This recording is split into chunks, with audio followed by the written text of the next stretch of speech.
El accidente. Me desperté con un dolor punzante en la cabeza. La luz fluorescente del techo me cegaba momentáneamente mientras intentaba enfocar la vista. La primera sensación que me inundó fue confusión, seguida por un miedo visceral que se ancló en mi pecho. Mis oídos estaban llenos de un zumbido constante, pero bajo ese ruido, algo más se insinuaba, un eco lejano de cristales rotos. Al principio, no sabía dónde estaba. Me tomó unos momentos darme cuenta de que estaba en una cama de hospital, con una vía intravenosa conectada a mi brazo. Intenté moverme, pero un dolor punzante me atravesó el costado, recordándome que estaba vivo, pero apenas. Traté de recordar cómo llegué allí, pero mi mente era un borrón, una serie de imágenes desordenadas que se disolvían antes de que pudiera enfocarlas.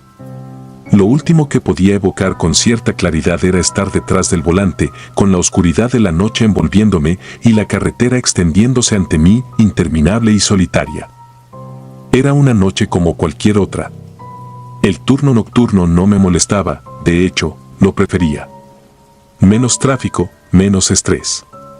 El autobús avanzaba con su ronroneo característico, un sonido que siempre había encontrado tranquilizador. No había demasiados pasajeros esa noche, unos cuantos rezagados que volvían a casa, cada uno con su historia, cada uno sumido en sus pensamientos. Los conocía de vista, rostros que se repetían noche tras noche, pero ninguno de ellos era un espectro maldito, de eso estaba seguro. Había algo en el aire esa noche, algo que no supe identificar en su momento, pero que ahora, desde la cama del hospital, se me antojaba evidente. Una presencia, un peso que se había instalado en el autobús sin mi permiso, sin que yo lo notara. Pero, ¿cómo podría haberlo notado? Era solo una sensación, un ligero escalofrío en la nuca, una sombra que pasaba por el rabillo del ojo. El recuerdo más vívido que tenía era el del espejo retrovisor. No sé por qué, pero aquella noche me encontraba mirándolo más de lo habitual. Algo en él me llamaba, algo que no podía identificar. A lo lejos, en el espejo, vi algo moverse. Giré la cabeza rápidamente, pero no había nada fuera de lo común. Solo los asientos vacíos y aquellos pocos pasajeros que permanecían en sus lugares, como estatuas. Me convencí de que era el cansancio, de que mis ojos me estaban jugando una mala pasada. Pero el escalofrío persistía. Minutos después, las luces del autobús comenzaron a parpadear. No era algo que me preocupara, los autobuses no son máquinas perfectas, siempre tienen alguna falla. Pero ese parpadeo me puso nervioso. El parpadeo se hizo más constante y con él un murmullo comenzó a llenar el interior del autobús. Parecía provenir de todas partes y de ninguna a la vez, un susurro constante que no podía entender. Era como si las paredes mismas estuvieran hablando, el motor, el aire acondicionado. Pero no era mi nombre el que susurraban, era algo más, algo ininteligible, como un rezo en un idioma olvidado. Entonces, lo vi. Al fondo del autobús, en el último asiento, había una figura que no reconocí. No recordaba haberla visto subir, ni que hubiera estado allí antes. Estaba inmóvil, su rostro cubierto por la oscuridad, pero sus ojos brillaban en la penumbra, reflejando la escasa luz que quedaba. Me esforcé por recordar quién era, si había subido en alguna parada sin que yo lo notara, pero no había forma de que hubiera pasado desapercibido. El murmullo se hizo más fuerte, y con él, la figura comenzó a moverse. No caminaba, no se levantaba de su asiento. Era como si la oscuridad misma la estuviera devorando, arrastrándola hacia adelante, sin que sus pies tocaran el suelo. Era un movimiento antinatural, imposible. Mi corazón latía con fuerza, sentí que me faltaba el aire. Quise gritar, pero mi voz se ahogó en mi garganta. Solo podía observar, paralizado, mientras la figura se acercaba. Mis manos temblaban en el volante, pero no podía detenerme. Tenía que seguir conduciendo, aunque mi mente me suplicaba que detuviera el autobús y saliera corriendo. Pero no podía. Algo más me retenía, algo que no podía ver, pero que sentía con una claridad aterradora. La figura llegó hasta el primer asiento, justo detrás de mí. Sabía que si me daba la vuelta, vería su rostro, pero algo dentro de mí gritaba que no lo hiciera. que mantener mis ojos en la carretera era lo único que podía salvarme. Así que eso hice. Seguía conduciendo, a pesar de que ya no sabía a dónde iba, a pesar de que la carretera había dejado de tener sentido. El autobús empezó a moverse más rápido, pero yo no había acelerado. Era como si la máquina tuviera voluntad propia, como si respondiera a una orden que no era la mía. Las luces continuaban parpadeando y el murmullo se había convertido en un grito que no provenía de una garganta humana, sino de algo más antiguo, algo más maligno. Entonces, ocurrió. El sonido de cristales rompiéndose inundó mi mente, un ruido ensordecedor que lo cubrió todo. El autobús giró bruscamente, aunque no recuerdo haber movido el volante. Sentí el impacto, un golpe que me lanzó hacia adelante, el cinturón de seguridad clavándose en mi pecho con tanta fuerza que casi me cortó la respiración. Vi el parabrisas hacerse añicos, los fragmentos de vidrio volando en todas direcciones, como si el tiempo se hubiera ralentizado. Y después, el negro. No supe cuánto tiempo había pasado hasta que abrí los ojos en el hospital. Los médicos me dijeron que había sido un accidente, que tuve suerte de estar vivo. Pero yo sabía que no había sido solo un accidente. Sabía que algo más había estado allí, algo que no podía explicar. Algo que aún podía sentir, incluso en esa habitación blanca y estéril. Pasaron los días, y aunque mi cuerpo comenzó a sanar, mi mente no podía dejar de revivir ese momento. El autobús, la figura, el murmullo, el grito. No podía sacarlos de mi cabeza. Los médicos me dijeron que era normal, que el trauma de un accidente a menudo dejaba cicatrices mentales tanto como físicas. Pero yo sabía que era más que eso. Sabía que algo me había seguido desde esa noche, algo que aún estaba conmigo. El kilómetro 187. Me llamo Gilberto Valdés y desde 2019 manejo el autobús de la línea regional que conecta Oaxaca con la frontera de Veracruz por la vieja carretera 175, esa que serpentea entre cerros cubiertos de niebla y pueblos demasiado pequeños para figurar en el mapa. Quienes conducimos de noche lo hacemos porque la ruta se vuelve más rápida cuando las curvas están vacías, pero también porque el silencio del asfalto tiene un ritmo hipnótico que termina volviéndose parte del cuerpo. Uno aprende a respirar al compás de los reflectores y a medir la distancia por el zumbido del motor, como si el camión fuera un animal que bosteza en la oscuridad. Aquel 3 de noviembre de 2021 salí de la central de abasto a las 19:45 con 17 pasajeros contados. Verifiqué 2 veces las listas, sellé la bodega, activé el GPS y me encomendé a San Cristóbal, santo que siempre cuelga del tablero aunque nadie recuerde ya ponerle flores. Las primeras 2 horas resultaron tranquilas, un atardecer violeta que se desmayó detrás de los cerros y la típica llovizna que resbala por los parabrisas sin comprometer la visibilidad. Apagué el sistema de música ambiental porque el eco de los instrumentos me ponía nervioso, preferí dejar que el motor dialogara con los truenos lejanos. Habíamos cruzado Ayutla cuando la frecuencia de emergencias empezó a crepitar con insistencia. La voz del operador reportaba un accidente a la altura del kilómetro 187, un coche compacto volcado, posible fuga de combustible, tránsito detenido en ambos sentidos. Frené poco a poco, accioné las intermitentes y noté que los pasajeros dormitaban atados a sus cinturones, tal como indica el manual. Solo la señora del asiento 4 levantó la vista, preguntándome con señas lo que ocurría. Le respondí con un gesto calmado y apunté al camino bloqueado. Cuando por fin detuve la unidad, los reflectores de la policía estatal iluminaban restos de vidrio y plástico dispersos por la cinta asfáltica. Entre los uniformados se movían paramédicos con chalecos fluorescentes, pero algo me erizó la nuca. En el carril contrario, sobre la línea discontinua, yacía una figura tapada apenas con una manta térmica que el viento intentaba alzar. No soy ajeno a la muerte, la carretera la ofrece como recuerdo constante, aún así me mantuve aferrado al volante con los dedos entumidos. Pasaron 15 minutos. El auto destrozado fue enganchado a una grúa, los oficiales retiraron conos y la fila comenzó a reanudar la marcha. Engrané primera y solté embrague. En ese instante sentí que alguien golpeaba la puerta de acceso. Pensé que era el inspector, pero al abrir vi a un hombre empapado, la ropa rota, cubierto de lodo rojizo. Su cara era huesuda, ojos hinchados como si hubiera llorado tanto que la piel ya no pudiera sostener las lágrimas. Levantó la mano con una súplica silenciosa. Sabía que el reglamento prohíbe subir gente fuera de las terminales, más aún en un punto de siniestro, pero la patrulla que precedía mi autobús avanzaba ya y nadie parecía notar al sujeto. Sentí una punzada de compasión, o quizá culpa, y le hice un breve gesto para que subiera.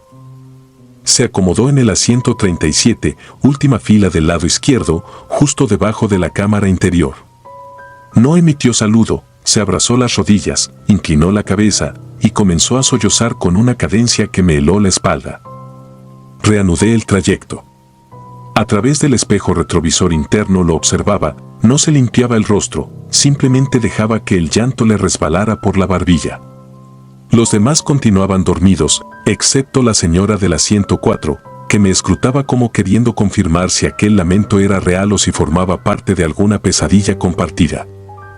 Para darle tranquilidad, activé de nuevo la música, bajita, una balada ranchera. El llorar se mezcló con la guitarra hasta volverse un gruñido disonante que produjo vértigo. Después del puente Piedra del Agua la lluvia arreció.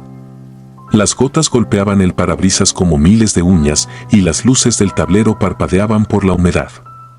Fue entonces que el llanto se transformó en un sonido más agudo, casi un chillido infantil. Bajé el volumen y giré levemente la cabeza. El hombre alzó la vista, su boca abierta temblaba igual que su cuerpo. No pedí explicación. Preferí concentrarme en mantener la unidad recta en la curva de la barranca de Tezontle, punto que ha cobrado vidas suficientes como para figurar en los rezos de todo conductor. 5 kilómetros más adelante ocurrió la primera anomalía tangible. El GPS dejó de marcar ubicación y los faros iluminaron una desviación que no recordaba, una brecha angosta con señalética borrosa apuntando hacia un viejo paradero llamado El Suspiro. No figuraba en mis hojas de ruta, y sin embargo la flecha reflectante parecía convidar al autobús como si la carretera hubiese cambiado de forma para recibirnos. Del asiento 37 se elevó un murmullo ronco, allí. No supe si lo escuché con los oídos o con los huesos, pero percibí la palabra con claridad. Giré levemente el volante, hipnotizado, y sentí que mis propios movimientos no me pertenecían. El camino de terracería se tragó la luz de los faros, polvo mezclado con lluvia formaba un vapor terroso. Avancé despacio hasta que distinguí un edificio ruinoso, antiguo descanso de camiones clausurado desde los 90 según me enteraría después. Frené. Los frenos rechinaron como si protestaran. Sin apagar el motor me levanté a preguntar si alguien necesitaba bajar a los sanitarios, práctica normal para romper la tensión. La señora del asiento 4 negó con la cabeza sin separar los labios. Un joven estudiante se removió somnoliento. El resto siguió en su letargo. Miré hacia la fila del fondo, el asiento 37 estaba vacío. Tuve un vuelco en el estómago. Me acerqué pasillo adentro, alumbrando con la linterna que siempre cargo en el cinturón. El suelo mostraba huellas frescas de tierra y charcos. La puerta trasera, destinada solo a emergencias, tenía la barra de seguridad bajada. Jamás la había accionado. Toqué la superficie metálica, estaba tan helada que me entumeció la palma. Salí al exterior. El aguacero caía retorcido por el viento y los árboles alrededor crujían con un lamento similar al que había escuchado dentro. A unos metros distinguí la figura del hombre, arrodillado ante una cruz de carretera, esas improvisadas con tubería y cinta reflectante, donde la gente deja veladoras para los muertos anónimos. Me acerqué luchando contra el barro, él sostuvo mi mirada con un rictus que mezclaba súplica y rabia. Sus labios se movieron sin emitir voz. En la base de la cruz, una veladora recién encendida protegía su llama bajo un frasco de cristal. La etiqueta marcaba la fecha 3 de noviembre de 2021. Entendí de golpe que la cruz no era vieja, la acababan de plantar aquella misma noche. Retrocedí. Él se irguió, dio un paso hacia mí. Sus ropas chorreaban agua y sangre oscura que no parecía diluirse. Sentí el suelo inclinarse, un mareo tan intenso que creí que el mundo giraba bajo su voluntad. El hombre estiró la mano, palma abierta, dedos deformes. En su muñeca pendía una pulsera hospitalaria manchada de óxido. Logré leer el nombre, Gerardo V. Un relámpago iluminó el letrero destrozado del paradero, faltaban letras, pero aún podía descifrarse, Vado Viernes. Di media vuelta y corrí al autobús. Cada paso se hundía como si el lodo quisiera tragarme. Cuando subí, la señora de la 104 gritó al verme empapado, fue la única palabra que resonó en toda la noche. Encendí el motor a ciegas y giré el volante para incorporarme de nuevo a la carretera principal. Maniobré sin mirar el retrovisor por terror a descubrir que él me seguía. Solo tras avanzar 10 kilómetros me atreví a detenerme en la gasolinera de San Lucas. Llamé al supervisor de la línea y reporté un incidente médico para justificar el retraso, evitando cualquier mención sobrenatural que pudiera comprometerme. Mientras llenaban el tanque, revisé la cámara interior. El circuito había registrado perfectamente a los pasajeros que subieron en la terminal, pero ninguna imagen mostraba al hombre de la 137. En lugar de su silueta, el video presentaba un parpadeo gris cada vez que su ubicación debería aparecer, un hueco electrónico que latía como corazón apagado. El resto del viaje transcurrió sin novedad visible, pero el silencio ya no era amigo, era una campana hueca que resonaba en mi cráneo con cada kilómetro. Llegué a Acayucan a las 4:10. Entregué la unidad, firmé bitácora y pedí el reporte de kilometraje. Al revisarlo noté que, inexplicablemente, marcaba 7 kilómetros extra, margen que no correspondía a ninguna desviación oficial. Apunté la anomalía, aunque supe que jamás la explicarían. Durante la semana siguiente busqué noticias sobre aquel accidente en periódicos locales. Hallé una nota breve, vehículo compacto volcado, un fallecido identificado como Gerardo V. 32 años, originario de Ayutla, viajaba rumbo a Veracruz para reconciliarse con su esposa después de una pelea. Se salió de la cinta asfáltica al perder el control bajo la lluvia. En la misma noticia aparecía una foto borrosa de la escena, el cuerpo cubierto con manta térmica, la camisa rota, rostro abollado por el impacto. En su mano izquierda, captada por el destello de la cámara, podía verse la pulsera hospitalaria que yo había leído. Desde entonces, cada vez que manejo de noche y atravieso el kilómetro 187, reduzco la velocidad, bajo el volumen del motor eléctrico de limpiaparabrisas para escuchar mejor. Algunos colegas dicen que allí se oyen lamentos sobre el rugido del viento, un llanto que parece arrastrarse entre los árboles. Yo no discuto ni confirmo, solo mantengo las luces altas y los ojos fijos en la línea continua, tratando de no parpadear.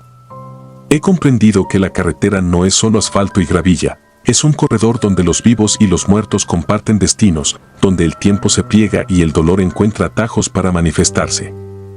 Lo sé porque, a veces, en las madrugadas nubladas, el asiento 37 aparece húmedo, como si alguien acabara de ocuparlo.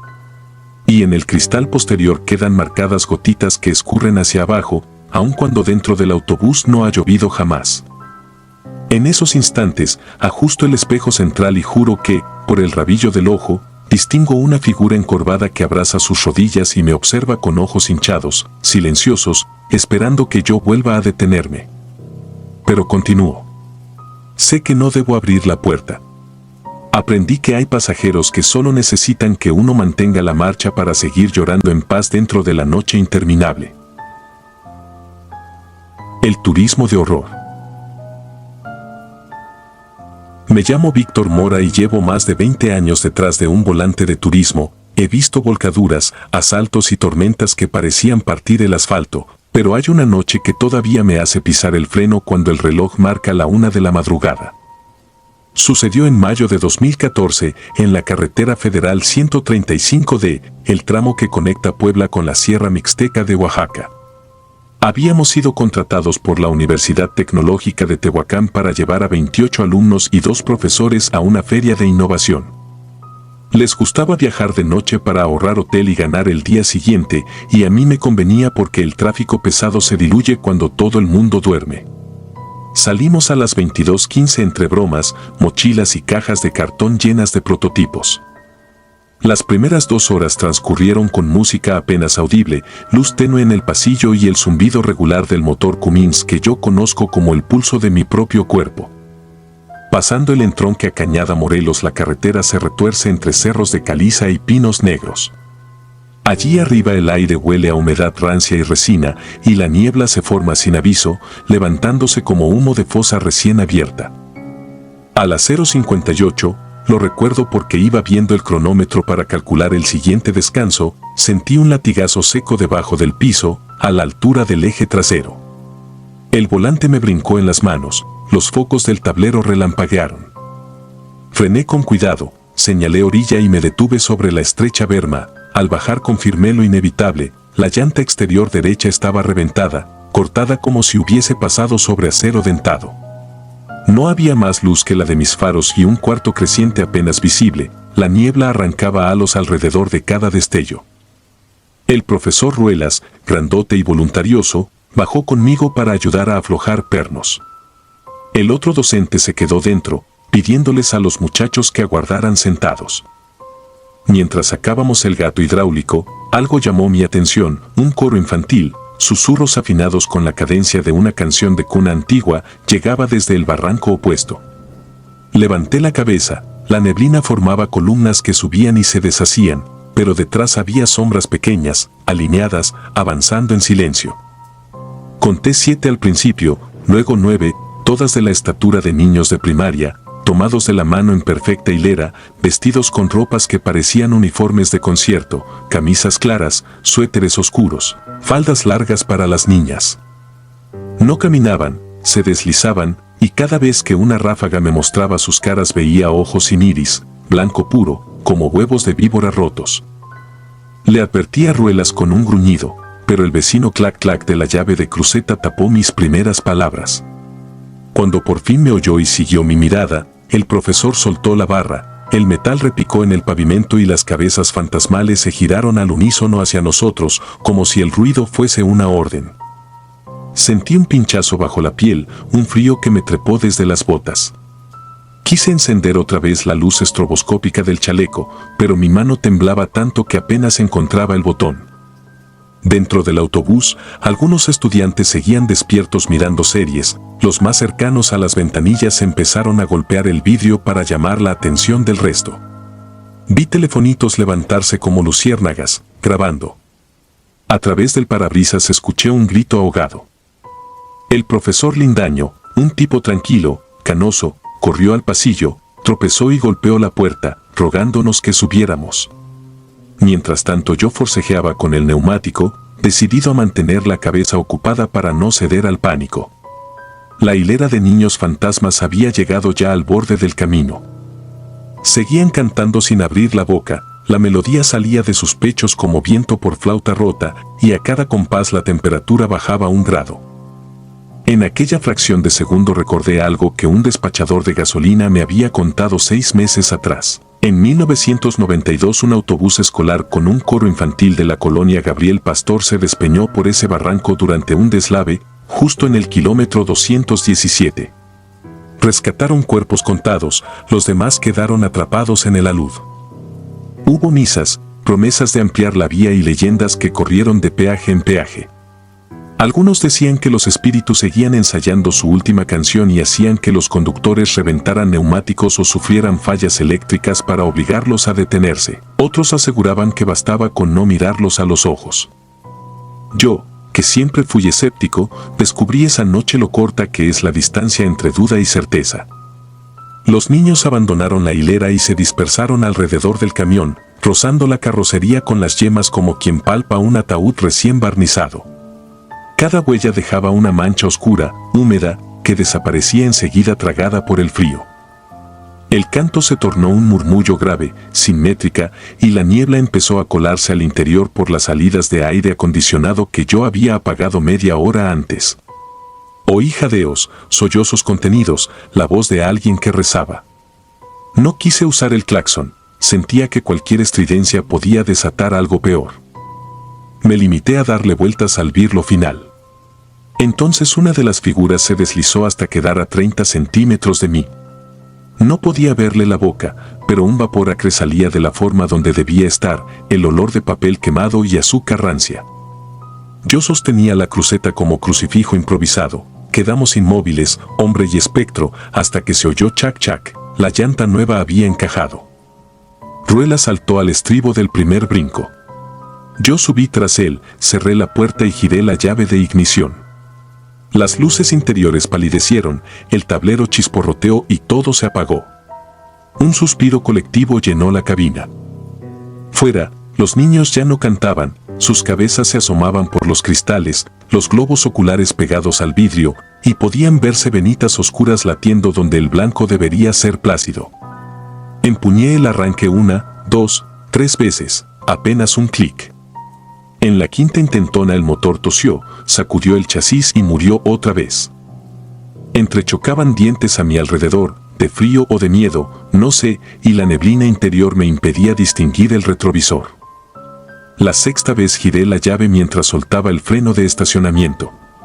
Sentía el autobús deslizarse milímetro a milímetro pendiente abajo, las figuras retrocedieron un paso, alineadas ahora contra las luces de posición. Un golpe seco en la puerta de servicio me hizo girar, dos manos diminutas, uñas azuladas, trataban de forzar la cerradura exterior. La cuesta nos arrastró 10 metros. El motor, aún en inercia, tomó una bocanada y despertó con un rugido áspero, como si respirara a través de agua. Apreté embrague, metí segunda y dejé que la gravedad hiciera su trabajo.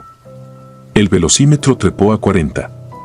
Los niños se quedaron atrás, fundiéndose en la bruma, salvo uno que corría al costado, flotando más que pisando, brazo extendido, dedos engarfiados. Cuando cruzamos el letrero oxidado que anunciaba fin de zona de deslaves KM 217, la figura se deshizo en polvo negro absorbido por la noche. No aflojé el acelerador hasta llegar a la caseta de Cuacnopalan, 7 kilómetros adelante.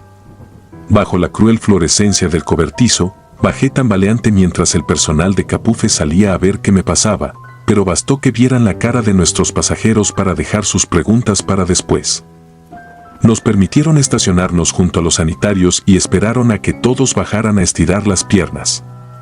Nadie hablaba, algunos estudiantes vomitaban en los maceteros, otros lloraban en silencio. Ruela se encendió un cigarrillo tras otro, el profesor Lindaño sonreía con la mandíbula rígida, como quien acaba de escapar a un fusilamiento.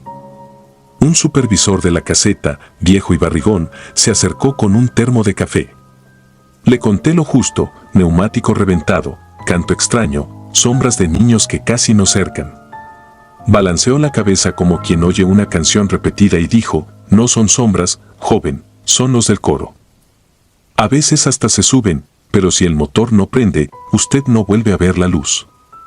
Antes de que pudiera preguntarle más, un operador de patrulla federal se nos plantó enfrente, había revisado el costado del autobús y encontró marcas sucias, grasientas, con formas de manos pequeñas y 8 líneas verticales más largas.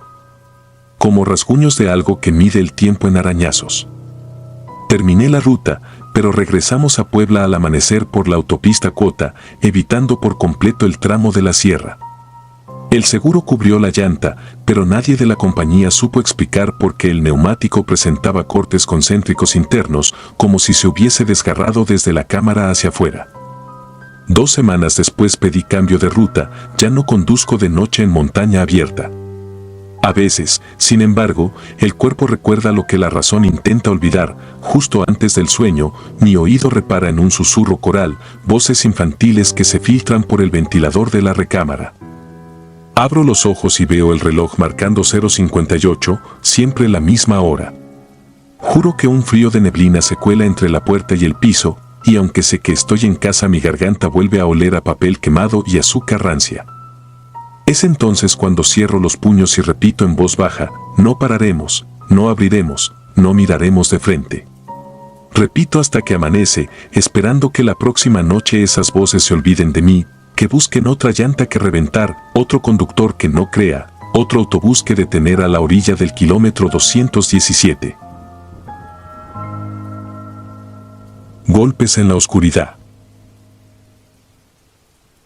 No sé en qué momento un oficio tan rutinario como manejar un autobús turístico terminó consumiendo mis horas de sueño. Me llamo Raúl Méndez y durante más de 15 años recorrí la ruta desértica que une Hermosillo, Sonora, con Ciudad Chihuahua por la Federal 16, una cinta de asfalto que por la noche luce interminable y hostil. Yo creía conocer cada curva de memoria, cada letrero oxidado, cada caseta donde los perros flacos merodean en busca de restos. Pero la madrugada del 8 de septiembre de 2019 me demostró que el camino guarda secretos para los que viajan con los ojos muy abiertos.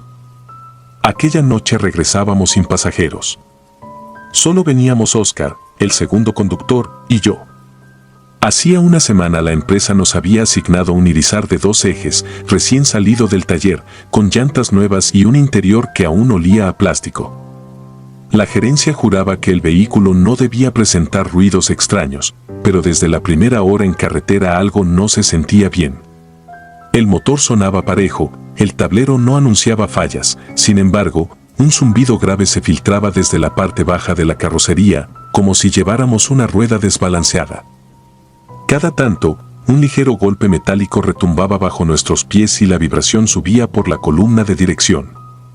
Oscar pensó que quizá alguna herramienta había quedado suelta en el maletero durante la revisión y prometió checarlo en la siguiente parada. Después de Nuri, la carretera se vuelve una línea de asfalto solitaria. Las luces de los ranchos quedan a kilómetros y el desierto se entinta de negro. Dejé que el control de crucero mantuviera la velocidad y afiné el oído, y se escucharon golpes en seco. El golpeteo era rítmico, casi respiraba. Oscar alzó una ceja, no hacía falta hablar para entender que aquello no era un gato hidráulico moviéndose de lado a lado. Encendí la luz tenue de cabina y ambos nos giramos para ver el pasillo vacío, solo el vaivén de los respaldos. Nada más. Llegamos a la gasolinera de Yécora cerca de la 1 de la mañana. Detuve el autobús junto a los surtidores y bajé a pedir café. El despachador, un muchacho somnoliento, estiró el cuello para mirar la unidad. ¿Vienen solos?, preguntó con un susurro. Solo nosotros dos, respondí, removiendo el azúcar. ¿Por qué? El chico palideció un instante y esquivó la mirada.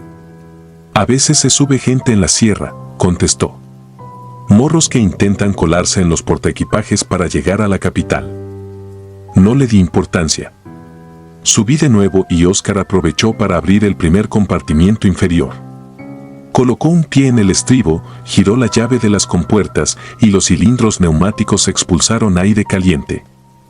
Cuando la tapa basculó, un olor rancio golpeó nuestras narices, una mezcla de grasa quemada y sudor añejo, como la ropa húmeda guardada demasiado tiempo. El interior estaba vacío, impecable incluso, con el piso metálico recién lavado. Oscar soltó un chiflido incómodo. No hay nada, Raúl. Pero huele a viejo. Cerró. Ya no escuchamos golpes, así que continuamos. A las 3:20 la noche se apretó todavía más. No había luna, solo un cielo sin estrellas. El reflector del tablero iluminaba mis manos y mis nudillos se veían casi blancos en el volante. Sin aviso, 3 golpes secos resonaron justo debajo de mis pies, tan fuertes que los pedales vibraron. Pisé embrague y freno al mismo tiempo, todo el marco frontal chirrió. Oscar se incorporó. Fue justo aquí, dijo, clavando el dedo en el piso. Antes de que pudiera responder, el sistema de aire acondicionado se apagó por completo y la cabina quedó en un silencio espeso. No era solo la ausencia del motor del clima, era un silencio total, un vacío auditivo que me zumbó en los oídos como un colapso de presión. Nadie que conduzca de noche quiere quedarse sin ruido de fondo, uno siente que el cerebro se detiene junto con los ventiladores. Encendí la luz principal del pasillo. Por un segundo creí ver algo moverse al fondo, junto a la última fila de asientos.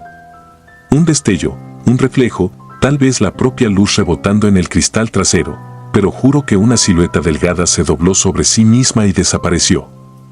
Parpadeé, no volví a verla. Oscar insistió en ir a la parte trasera. Tomó el extintor corto, se escabulló pasillo abajo y regresó en menos de 1 minuto, temblando. Raúl, hay huellas de manos en la ventana. Por dentro. Como si alguien hubiera empujado el vidrio. Decidí detenernos de nuevo, esta vez en plena carretera. Encendí las luces de emergencia y rodé hasta el arcén. Salimos con las lámparas frontales y revisamos cada escotilla. Nada. Pero el olor rancio había vuelto, más denso, impregnando la carrocería como si emanara del metal. Fue entonces cuando escuché una tos sorda provenir de algún lugar bajo el chasis, no un fallo del aire, sino la clara expiración de un pecho congestionado. Óscar me miró con ojos desorbitados. No teníamos cobertura para llamar al supervisor. Solo quedaba continuar y llegar cuanto antes al paradero de la Junta, donde hay señal y guardia. Sin embargo, los kilómetros siguientes se transformaron en un descenso al absurdo. Primero, el velocímetro comenzó a fluctuar, subiendo y bajando 15 kilómetros por hora aun cuando no tocaba el acelerador. Luego, el panel de anuncios para los pasajeros se encendió solo, proyectando en la pantalla negra la palabra ocupado en rojo intermitente. Ese letrero solo aparece cuando alguna puerta está abierta en marcha. Verlo encendido con todas las compuertas cerradas me heló la piel. Óscar se negó a dormir. Se sentó detrás de mí, en el primer asiento, con los brazos cruzados. Cada cierto tiempo miraba el techo. Me di cuenta de que lo hacía porque escuchaba pasos allá arriba, pasos suaves que recorren el pasillo tratando de no hacer crujir nada. Yo también los oí poco después, un repiqueteo leve, como si alguien descalzo se moviera despacio, calculando cada pisada. Imaginé a un pasajero colado, pero no había donde esconderse, habríamos visto su silueta desde el espejo retrovisor interior. Miré el espejo varias veces, los asientos vacíos, el pasillo limpio, excepto porque el tercer asiento del lado derecho tenía el descansa-cabeza hundido hacia adelante, como si alguien se inclinara para mirar el pasillo. Recordé al despachador preguntando si veníamos solos y recordé historias de coyotes que suben a migrantes por la frontera de Sonora. A veces los convencen de viajar gratis en el maletero con tal de evitar filtros. Cuando llegamos a Chihuahua, cuentan, algunos salen casi sin aire, otros no salen nunca. Pensé en ello y me estrujó el estómago. El tramo final antes de la Junta es curvo y desciende entre montes. Al entrar en la primera curva, algo golpeó el techo con tanta fuerza que los focos fluorescentes parpadearon. Luego vino un chillido, algo entre grito infantil y lamento de animal herido, largo y húmedo, que se prolongó hasta que terminé la curva. Óscar apretó los puños contra la boca. Mi instinto de conductor me rogaba detener la unidad, pero sabía que si me quedaba varado en ese sitio estábamos perdidos, no había cobertura y el miedo es un incendio que se propaga mejor en espacios cerrados. Pasamos la entrada del Parque Nacional Cascada de Basaseachi y divisamos, por fin, las luces del paradero. Aflojé la marcha y entré despacio en la explanada semi-iluminada. El encargado de guardia, un tarahumara mayor, salió con una lámpara.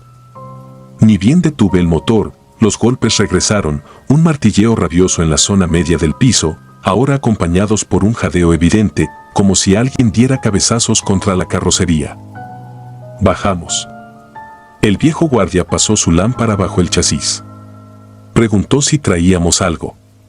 Le contamos todo a medias, con vergüenza y sin aliento. Él nos estudió con escepticismo, pero abrió la compuerta central del maletero. La tapa se levantó apenas 15 centímetros y se atoró, como si algo pesara contra el mecanismo. Entre los tres tiramos. Cuando por fin liberamos la tapa, una bocanada de aire glacial nos azotó la cara, cargada de un olor a metal oxidado y salmuera. Al enfocar con la lámpara, observamos gotas oscuras salpicadas por las paredes, extendiéndose en vetas hasta el piso. Óscar tocó una, era espesa y pegajosa. Su pulgar quedó manchado de un líquido amarronado que olía a sangre descompuesta. El guardia retrocedió, persignándose. Nos ordenó cerrar y no volver a abrir. Ni siquiera quiso reportarlo, dijo que en la sierra habitan cosas que uno no debe retar. Dormimos en la sala de conductores, con la puerta trancada. A las 5, la empresa envió una grúa. Subieron el autobús y lo llevaron de vuelta a Hermosillo para revisarlo. Nunca supe el diagnóstico oficial. La unidad desapareció de la lista de flota. A la semana siguiente nos asignaron otro vehículo sin explicaciones. Hice mi propia investigación a través de un exmecánico de la base. Él me contó que, meses antes de que me entregaran aquel irizar, la Guardia Nacional interceptó a un grupo que traficaba personas. Hallaron un autobús idéntico abandonado en un camino rural cerca de Opodepe. Dentro, el motor estaba intacto, el tanque lleno, pero había restos humanos en el maletero, 2 muchachos provenientes de Centroamérica, encerrados para cruzar retenes nocturnos. Murieron asfixiados cuando los conductores los abandonaron tras divisar un operativo. La empresa obtuvo esa unidad en una subasta después de la investigación, la repintó y la regresó a ruta sin avisar a nadie. Entendí entonces por qué el olor no venía de algo mecánico, sino de un recuerdo impregnado en el metal. Comprendí por qué los golpes emergían cuando la carretera quedaba vacía, por qué las voces, que nosotros confundimos con zumbidos, rogaban cada noche detenernos y abrir la compuerta.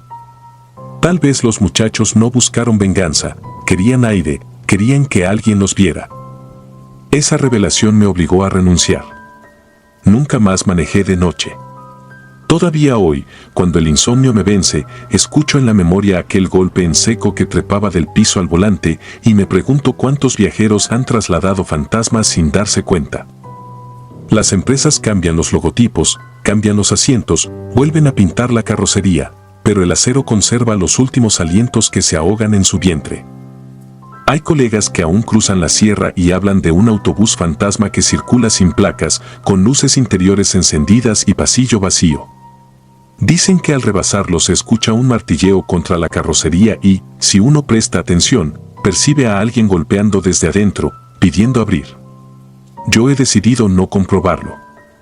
Entendí, demasiado tarde, que algunas rutas no llevan pasajeros, transportan historias sin tumba que viajan de un estado a otro, esperando a un conductor incauto que detenga el motor y les regale un poco de atención. Si alguna vez oyes golpes debajo de tu asiento en la madrugada, no pienses que es la llanta. No ignores el golpeteo como ignoré aquel susurro en la gasolinera. Y si aún así te atreves a abrir la compuerta, prepárate para cargar con el peso de lo que encuentres, porque hay ruidos que no provienen de este mundo, sino del remordimiento de quienes fueron olvidados en la caja metálica de un autobús que jamás. Si disfrutas de los relatos, te invitamos a apoyarnos con un like y un comentario, ya que eso nos ayuda muchísimo. Además, si aún no estás suscrito o suscrita, te animamos a formar parte de la comunidad del terror. Muchas gracias por escucharnos y por tu apoyo.